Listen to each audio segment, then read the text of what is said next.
Agora abram comigo no capítulo 14 do Evangelho de Lucas, começando no versículo 25. Grandes multidões o acompanhavam e ele, voltando-se, lhes disse: Se alguém vem a mim e não aborrece a seu pai e mãe e mulher e filhos e irmãos e irmãs e ainda a sua própria vida, não pode ser meu discípulo. E qualquer que não tomar a sua cruz e vier após mim, não pode ser meu discípulo, pois qual de vós, pretendendo construir uma torre, não se assenta primeiro para calcular a despesa e verificar se tem os meios para construir? Agora abram comigo no Evangelho de Mateus, capítulo 16 e o versículo 24. Então disse Jesus a seus discípulos: Se alguém quer vir após mim, a si mesmo se negue, tome a sua cruz e siga-me. 3 coisas Jesus disse que o homem deve negar a si mesmo, deve tomar a sua cruz e deve segui-lo. Num livro chamado A Era da Ansiedade, uma jovem americana se casa com um revolucionário radical em Paris. Enquanto estudava numa universidade dos Estados Unidos, ela perdera completamente a fé religiosa e tudo que os pais lhe haviam ensinado. Foi para Paris e lá encontrou-se com um revolucionário, um radical. Perguntaram-lhe por que se havia casado com ele. Ela respondeu: É ele a primeira pessoa que conheci que acredita tão profundamente em alguma coisa a ponto de morrer por ela. E ainda que eu não creia exatamente como ela foi atraída a esse homem que achou uma causa. Verifico que os jovens hoje em dia estão procurando uma causa e não estão buscando algo fácil. Um estudante universitário em Moscou disse a um de meus colegas há algum tempo, quando ele visitava aquela cidade: Vocês cristãos dizem que vão ganhar o mundo, mas nós fizemos mais em 50 anos do que vocês em 2000. E sabe por quê? É porque vocês não se consagraram à sua causa. Nós, sim, nós vamos ganhar, você vai ver. Tenho uma carta que um jovem estudante radical escreveu à sua namorada. Vocês gostariam de ouvi-la?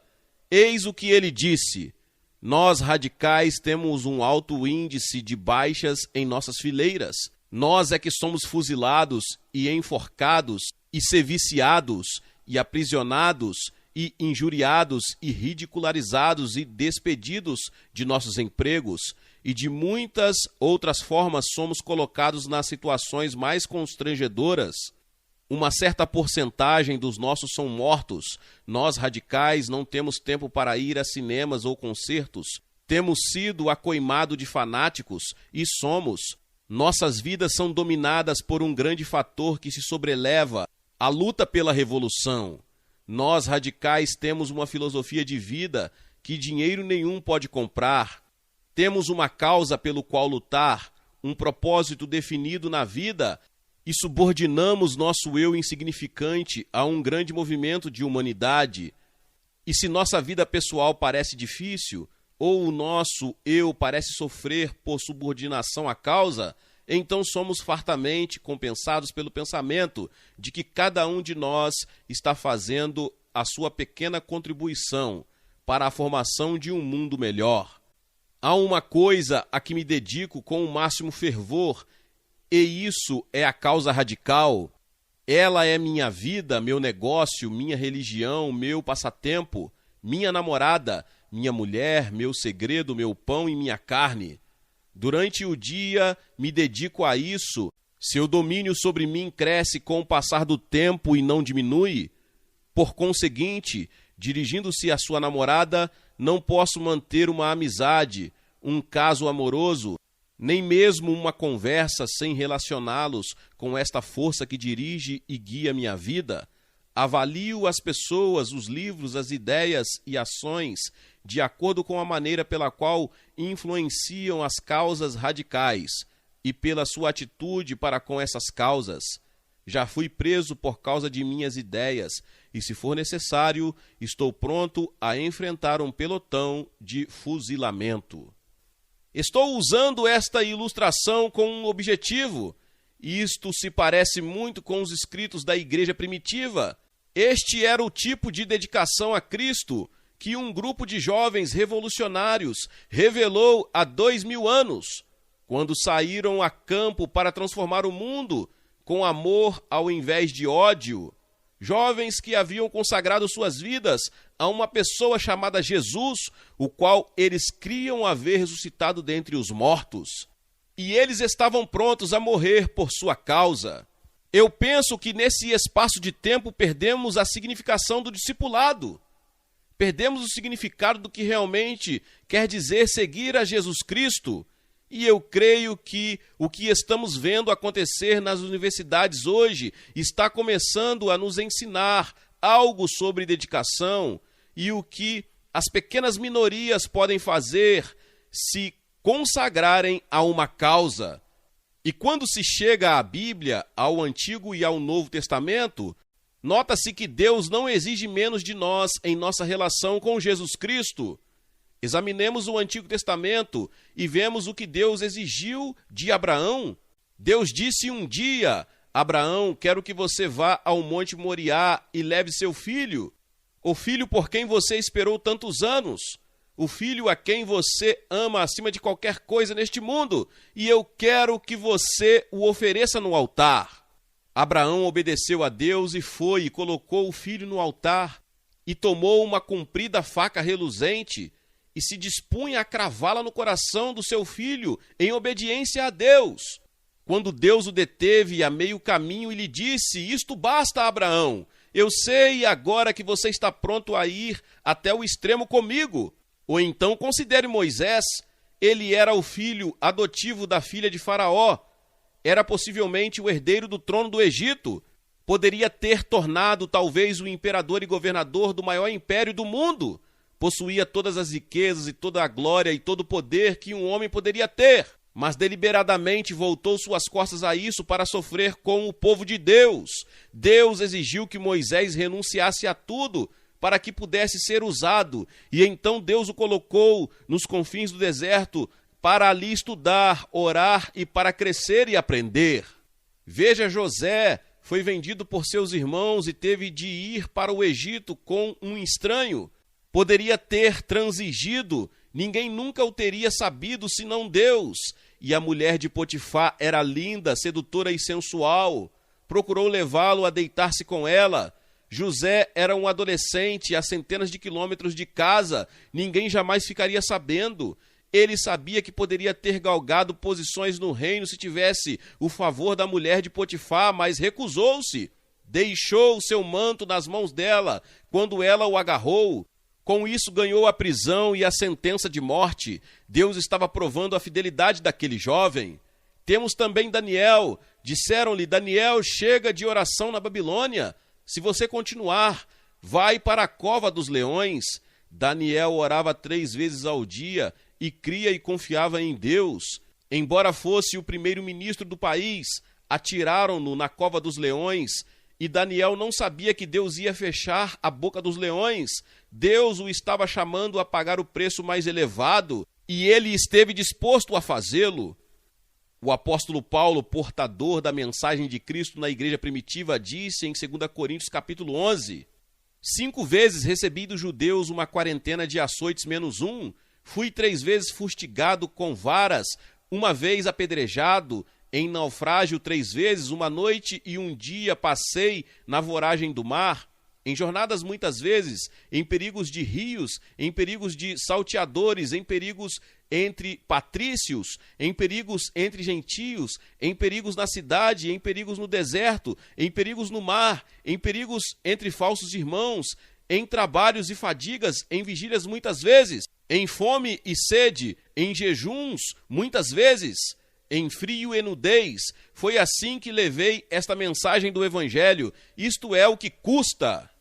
E Jesus nos está dizendo em 1969, tome a sua cruz, negue-se a si mesmo, siga-me e poderemos transformar o mundo. E ele deu o exemplo.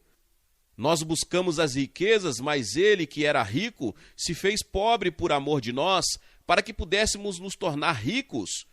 Buscamos o conforto, mas as raposas têm seus covis e as aves do céu ninho, mas o Filho do Homem não tem onde reclinar a cabeça. Buscamos o favor dos outros, mas ele foi desprezado e rejeitado pelos homens. Procuramos fugir do sofrimento, mas ele foi ferido pelas nossas transgressões. Ele foi moído pelas nossas iniquidades. Nós somos egocêntricos, mas ele disse: eu entrego minha vida pelos outros. Ele se concentrou nos outros. Cristo o ensinou, ele o viveu, ele exige isso tudo de nós e não menos. Então Jesus disse a seus discípulos: se alguém quer vir após mim, a si mesmo se negue, tome a sua cruz e siga-me. Você está disposto a fazê-lo esta noite em 1969, se isso quiser dizer tudo? Ele estabelece a condição e só uns poucos em nossa geração estão prontos a pagar esse preço. Quando você apanha o Novo Testamento, as palavras que lê sobre o cristianismo são verbos e não substantivos. A palavra lutar, sofrer, trabalhar, estes são os verbos que moveram a igreja primitiva ao discipulado, uma disciplina sob a soberania de Cristo. O cristão é descrito no Novo Testamento como um soldado que deve sofrer privações. Participa dos meus sofrimentos como bom soldado de Cristo Jesus, escreveu Paulo a Timóteo. Jesus o convida a se alistar em seu exército. Talvez ele envie você a um instituto bíblico ou a um colégio evangélico, ou talvez a alguma outra instituição para aprender e estudar. Deus só usa homens preparados. Será duro e será difícil. A Bíblia nos compara a atletas que devem praticar o domínio próprio e a disciplina. Jesus disse: venha a mim e aprenda de mim, seja disciplinado. A palavra discipulado significa aprendiz, um aprendiz disciplinado. Se alguém quer vir após mim, note que você tem uma escolha pessoal a fazer. Você não pode ir após ele sem que primeiro venha a ele. E muitos de vocês realmente nunca vieram a ele. Você nunca o recebeu como Senhor e Salvador. Não há nenhuma causa que verdadeiramente domine sua vida. A vasta maioria dos jovens deste país não estão comprometidos com coisa nenhuma. E aqueles que estão se dedicando a alguma coisa, desses ouvimos falar. Mas a vasta maioria dos jovens norte-americanos não estão comprometidos. Estou pedindo-lhe que se comprometa com a maior causa de todas, a causa de Cristo. E se milhões de jovens podem marchar na China por Mao Tse-tung, devemos ser capazes de marchar por Cristo. E se ele se dispõe a decorar os escritos e as máximas de Mao Tse-tung naquele livrinho vermelho, devemos estar dispostos a estudar a Bíblia e decorar passagens de modo que ela se torne uma espada em nossas mãos. Neguemo-nos a nós mesmos, diz ele. Como é que você se nega a si mesmo? Que quer isso dizer? Quer dizer negar-se um refresco, negar-se alguma bebida ou em relação ao sexo? Que quer isso dizer? Quer dizer que você nega o eu. É o oposto do egoísmo. Significa que o amor deve dominar sua vida. Amar a Deus. Amarás o Senhor teu Deus de todo o teu coração, de toda a tua alma, de todas as tuas forças e de todo o teu entendimento. E amarás o teu próximo como a ti mesmo. Você nega a si mesmo. Você coloca Deus em primeiro lugar, os outros em segundo e a si mesmo em último. Mas isto quer dizer algo ainda mais profundo. Significa a negação de todas as tentações que vêm ao jovem moderno. Ninguém pode seguir a Cristo e ter relações sexuais fora do casamento. Significa negar-se a si mesmo até no terreno da comida. Você se torna temperante no comer e no beber, porque a Bíblia tem muito a dizer quanto à glutonaria. Significa a negação de prazeres pecaminosos, prazeres ilícitos. Você sabe que eles são ilícitos. Significa a negação do orgulho intelectual e religioso, que é ilícito. Há um certo grau de ambição que é lícito, mas se a ambição é para exaltar-se e glorificar-se a si mesmo, então é ilícita. Este texto indica que a negação desse desejo deve ser alguém importante, de ser reconhecido e admirado. Significa que você não pode passar de largo pelo seu próximo necessitado, como Dives, o homem rico, passava por Lázaro. O pecado dele não foi o de jogar pedras em Lázaro. Ele não lhe dava pontapés ao passar. Ele simplesmente o ignorou. Isto quer dizer que você se torna um não conformista. Hoje em dia vemos a maior parte dos jovens vestindo-se do mesmo modo, com aparência igual, agindo da mesma forma e lendo os mesmos livros, e você tem medo de ser diferente. Se os outros andarem sem meias, você quer andar sem meias. Você quer se vestir igual, parecer igual e ser igual, para não ser olhado como diferente ou como um quadrado. Mas a Bíblia está convocando você para ser diferente, para emergir da massa humana e ser um não conformista intelectual e espiritualmente. Quando os outros estão dizendo que não há Deus ou que ele não importa, você se dispõe a levantar-se e a dizer que Deus importa sim, e que ele é relevante, e que Deus é o centro da minha vida. Transformai-vos pela renovação da vossa mente. Tende em vós o mesmo sentimento que houve também em Cristo Jesus. Isto significa que Cristo domina seu intelecto e seus processos mentais. Sua mente foi afetada pelo pecado e é por isso que você não pode vir a Cristo só com o seu intelecto. Você tem que vir pela fé e quando vier, ele passa a dominar sua mente. Tu conservarás em paz aquele cuja mente está firme em ti, porque ele confia em ti. Podemos gozar paz no meio de um mundo ruidoso e cheio de tensões, se a nossa mente está posta nele, em Jesus. Isto quer dizer que o seu intelecto agora está debaixo da soberania de Jesus Cristo. Quando você recebe a Cristo como seu Salvador, não o recebe simplesmente como Salvador, você o recebe como Senhor. A Bíblia diz: crê no Senhor Jesus e serás salvo. Se com a tua boca confessares a Jesus como Senhor, e em teu coração creres que Deus ressuscitou dentre os mortos, serás salvo. A soberania de Cristo significa que você não só recebe a Cristo esta noite como Salvador do pecado, mas que você, quando vier a Ele, deve também recebê-lo como Senhor. Ele passa a dominar a sua vida, Ele domina seus processos mentais, as coisas que você lê, as coisas que você vê. Cristo tem uma palavra a dar nessas coisas e uma palavra decisiva, de modo que você disciplina a sua mente a estudar e ler e a aprender a respeito dele. Também você não se deve conformar fisicamente. Quando você recebe a Cristo, seu corpo se torna o templo do Espírito Santo e seu corpo é apresentado como um sacrifício vivo a Deus. Suas mãos se tornam as mãos dele. Seus olhos não podem olhar para as coisas que o desagradariam. Você quer que ele veja através dos seus olhos algumas coisas que você contempla hoje? Nossos ouvidos, nossos pés, nosso corpo inteiro submisso ao domínio de Cristo. Não nos devemos conformar com este mundo sob o aspecto religioso. Não vivemos pela definição do mundo sobre o que significa ser religioso. O povo no tempo de Isaías era muito religioso, mas Deus disse: não continueis a trazer ofertas vãs. O incenso é para mim abominação, e também as luas novas, os sábados e a convocação das congregações. Não posso suportar iniquidade associada ao ajuntamento solene. Disse ele: até mesmo os vossos serviços religiosos se tornaram pecaminosos diante de mim. Não os suporto.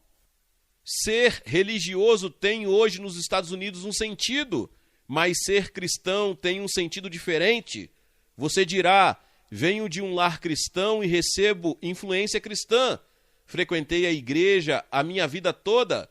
Pois bem, isso me torna um cristão? Não, isso não o faz cristão. Isso não o faz discípulo de Jesus Cristo. Você precisa viver debaixo da soberania de Cristo. Você precisa nascer de novo. Você precisa arrepender-se do seu pecado. Você precisa converter-se. Você precisa estar numa relação pessoal com Cristo. E se você não experimentar essa relação pessoal com Ele, não pode ser seu seguidor. E isto é uma experiência diária. não é tão somente vir alguma vez à frente numa cruzada como esta. Trata-se de uma experiência diária. Sua vinda à frente é só o começo. Não devemos nos conformar com este mundo. Não ouvimos muita pregação e ensino hoje em dia sobre separação, mas desejo dizer-lhes que chegou o tempo de começar a pregar e ensinar o que a Bíblia tem a dizer sobre o mundo e a necessidade de separação do mundo. Não ameis o mundo, diz as Escrituras, nem as coisas que há no mundo. A palavra mundo aqui é cosmos, que significa o sistema do mal no mundo. Não quer dizer a terra, não quer dizer o povo, quer dizer o sistema do mal, do qual a Bíblia diz que o diabo é o príncipe. O cosmos está nos braços do maligno e é este sistema do mal, com todas as suas implicações, do qual devemos nos manter separados de acordo com as Escrituras. Posso ir para o meio dos publicanos e pecadores e posso ir a todos esses diversos lugares. Jesus foi acusado de ser um beberrão e comilão e uma porção de outras coisas. Ele ia às festas, mas nunca transigiu com o mal que ele encontrava. Ele estava no meio deles, mas não era um deles. Temos que estar no mundo sem ser do mundo. Somos cidadãos de dois mundos. Cristo vive em nosso coração e não podemos participar dos males deste mundo. Devemos viver uma vida separada dos males deste mundo. Jesus disse: acautelai-vos por vós mesmos, para que nunca vos suceda que os vossos corações fiquem sobrecarregados com as consequências da orgia, da embriaguez e das preocupações deste mundo, e para que aquele dia não venha sobre vós repentinamente como um laço. Que dia? O dia do juízo, o dia da vinda de Cristo. Ele disse que há de vir como o ladrão à noite, será como um relâmpago e poderá nos apanhar desprevenidos. O apóstolo Pedro nos exorta em 1 Pedro 2,11 a que nos abstenhamos das paixões carnais que fazem guerra contra a alma. Essas paixões carnais que estão ao nosso redor declaram guerra contra o seu espírito, contra a sua vida espiritual e contra a sua comunhão com Deus. Você vive em estado de beligerância. Antes de receber a Cristo, você tem uma natureza dominada pelo eu. Quando você recebe a Cristo como Salvador, Ele lhe dá uma nova natureza. A velha natureza ainda permanece e a nova natureza agora vem para habitar em seu coração. Você submete a nova natureza a Cristo como Senhor e Mestre. Ele domina de tal forma que o eu não mais ocupa o trono. O pecado e o eu não terá mais domínio sobre você. Deus é quem agora domina a sua vida. Mas uma guerra contínua se desenrola no coração do crente. Se você é um verdadeiro crente em Cristo, você estará em guerra. As paixões da carne, o mundo e o diabo irão guerrear contra a sua vida cristã. A carne luta contra o espírito e o espírito contra a carne, e haverá um conflito constante.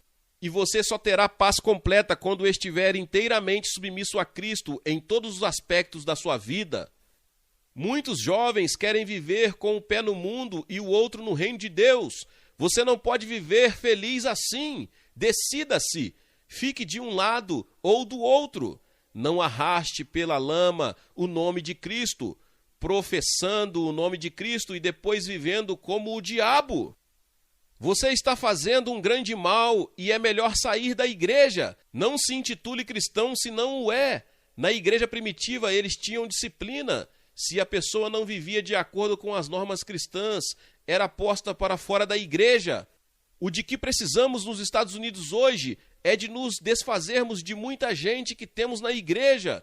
Creio que poderíamos fazer muito melhor trabalho se fôssemos discípulos dedicados e disciplinados, como os que haviam na igreja primitiva. É preciso ter disciplina para levantar uma hora mais cedo com o fim de estudar a Bíblia cada manhã. É preciso ter disciplina para desligar a televisão uma hora mais cedo à noite, para gastá-la em oração. É preciso ter aquela disciplina que Jó teve quando disse: as palavras da sua boca prezei mais do que o meu alimento. O apóstolo Paulo disse: mas o que para mim era lucro, isto considerei perda por causa de Cristo. Sim, Deveras considero tudo como perda, por causa da sublimidade do conhecimento de Cristo Jesus, meu Senhor, por amor do qual perdi todas as coisas. E aí Paulo deve ter sorrido para depois dizer, e as considero como refúgio para ganhar a Cristo. Ele declarou, toda a glória deste mundo, todo o intelectualismo que tive, todo o dinheiro que poderia ter, de tudo abri mão alegremente, é lixo comparado com o que achei em Cristo. Como diz Paulo ainda, as coisas antigas já passaram, eis que se fizeram novas. O mundo todo se torna novo e Cristo domina nossa vida e nosso pensamento. Chegou o tempo de convidar os jovens a seguir a Jesus Cristo, mesmo que isto queira dizer sofrimento, porque é isto que segui-lo significa e é isto que conta.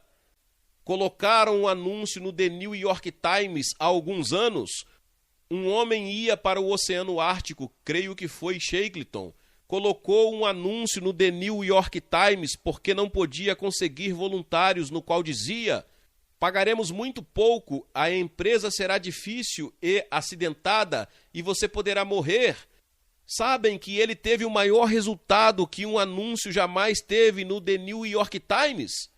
Os jovens querem ser desafiados, eles querem algo duro e difícil, e isto é o que Jesus oferece. Ele não oferece um passatempo, e sim sofrimento.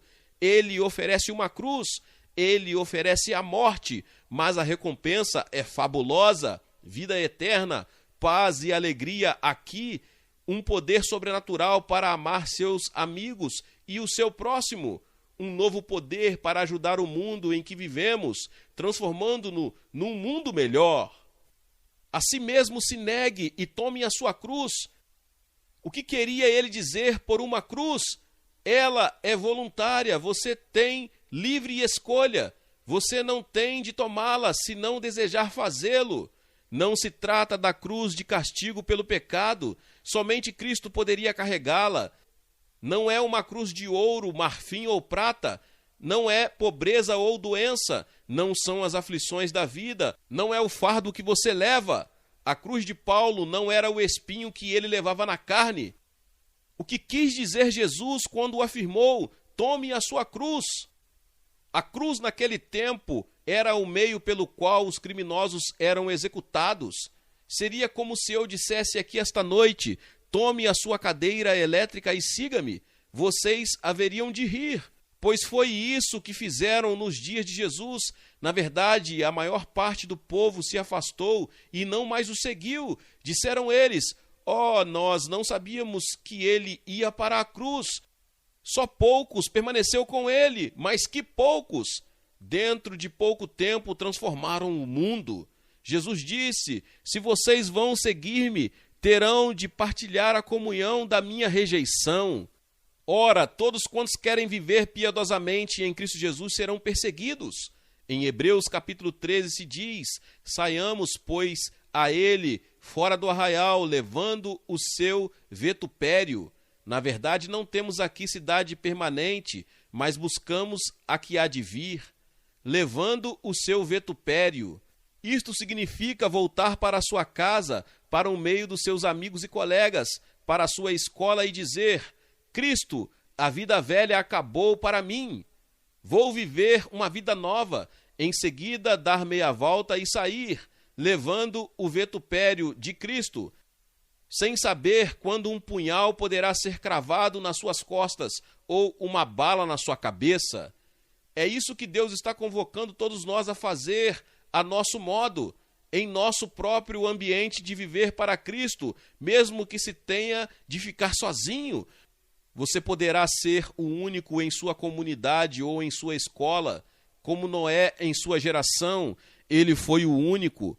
Houve um indivíduo que veio a Jesus e queria segui-lo, e Cristo lhe disse: jovem, você já calculou o preço? Jesus disse: vai custar-lhe tudo. O jovem respondeu: bem, Senhor, eu quero segui-lo, mas não posso dar de mão a tudo. Jesus respondeu: nesse caso, nada feito. Ele perdeu aquele jovem. O jovem foi embora triste.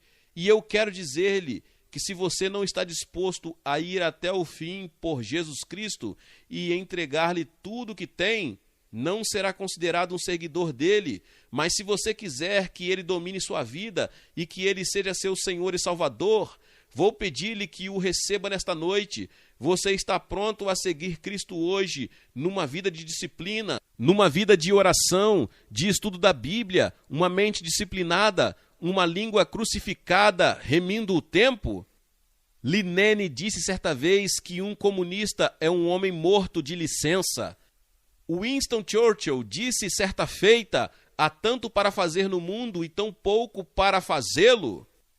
Você tem a vida toda pela frente, não sabemos quanto tempo, talvez 1 ano, 2, 5, 10. Você não tem muito tempo, você está pronto a dar o que tem a Cristo? Você pode vir assim como está, com todos os seus pecados, com todos os seus problemas, com todas as suas dificuldades.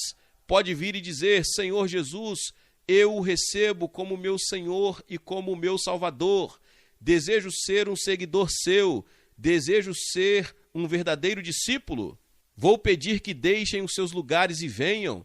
Se você nunca recebeu a Cristo como Salvador, ou talvez você tenha feito uma decisão antes, mas significou muito pouco para você, vou pedir-lhe que venha. Venha à frente desta plataforma, mas você pode estar se perguntando: Billy Graham, por que eu tenho que ir aí à frente a público? Vou dizer a você por que você tem que vir aqui a público. Porque Jesus, no Novo Testamento, todas as pessoas que ele encontrou essas pessoas a público. Essas pessoas foram expostas a público. E se você não sabe, ou você deveria saber, Jesus foi crucificado publicamente. É por isto que eu chamo para que você assuma um compromisso hoje, aqui publicamente, um compromisso com Jesus Cristo que vai mudar a sua vida, em nome de Jesus. Aleluia! Glórias ao nome do Senhor. Quando você vir, eu vou orar por você, eu vou te dar uma palavra e depois vou te dar uma literatura, um livro para ajudar em sua caminhada cristã. Deus te abençoe, você que está aqui, talvez você está assistindo pela televisão, você está aí no saguão do seu quarto, no hotel ou em um bar, você que está ouvindo a palavra do Senhor. Junte-se a esses que estão entregando sua vida a Jesus. Você está vendo um número aqui na tela, você pode digitar e ligar. Você espera até que alguém atenda e te dê o direcionamento, mas procure uma igreja no próximo domingo. Que Deus te abençoe e te ajude a fazer isso. Deus abençoe a sua vida. Amém. Glória a Deus, louvado seja o nome do Senhor. Que palavra poderosa. Talvez você chegou até aqui e ouviu esta palavra e ainda não é inscrito aqui no canal. Se inscreva aqui no canal e ative o sininho das notificações. Todos os dias são postados vídeos abençoados aqui no canal para te abençoar. Deixe também o seu like e não se esqueça de compartilhar esta palavra com mais pessoas. Meus irmãos e minhas irmãs, nos vemos nos próximos vídeos. Amém.